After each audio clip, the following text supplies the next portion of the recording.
20 August কলকাতায় আমরা একটা শান্তিপূর্ণ ধর্ণা অবস্থার দিকে এগিয়ে যাচ্ছিলাম। এই সময় আমাদের কাছে এসে যারা পুলিশ পার্সোনালের মধ্য থেকে ছিল এসে একজন আমাকে সাহায্যে আমাকে আঘাত করে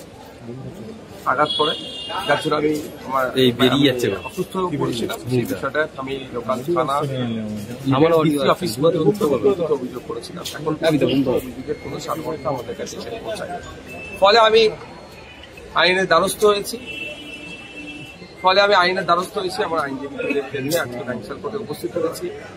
আমরা মামলা দায়ের করেছিলাম, বিচারক আছেন, তিনি মামলা গ্রহণ করেছেন। আমাদের ইনভেস্টিগেশনের জন্য যে পার্টগুলো আছে, যে প্রসিডিউর আছে, আজকে কি আপনারা মামলা দায়ের করলেন? মানে আদালতের কাছে কি আজকে কেন এসেছে?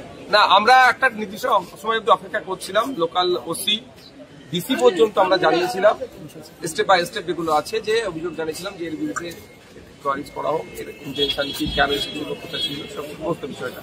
কিন্তু দুর্ভাগ্য, না ওসি না ডিসি পুলিশের পক্ষ থেকে কোনো ধরনের সাড়া দেওয়া হয়নি।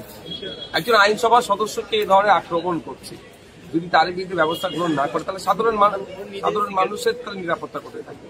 তো আমরা মারের বললে তো মারা যেতে পারি না। আমাদের আইনজীবীদের পরামর্শ নিয়েছি, আইনজীবীদের পরামর্শ মতোই আমরা কোর্টের দ্বারস্থ হয়েছি। আজকে মামলা করলেন কোর্টের কাছে যে এইটা ইনভেস্টিগেশন কে না কে, কোথা থেকে এসছে, কি ইন্টেনশন ছিল, উদ্দেশ্যটা কি ছিল, এটা হচ্ছে মূল বিষয়। অভিযোগ ছিল যে পুলিশই করেছে। দেখুন, এটা তো বিস্তারিত বিষয় আছে, যেটা কোর্টে যখন চলে এসেছে, মামলাও গ্রহণ করে নিয়েছে, এই বিষয়টা কোর্টই জানাবে।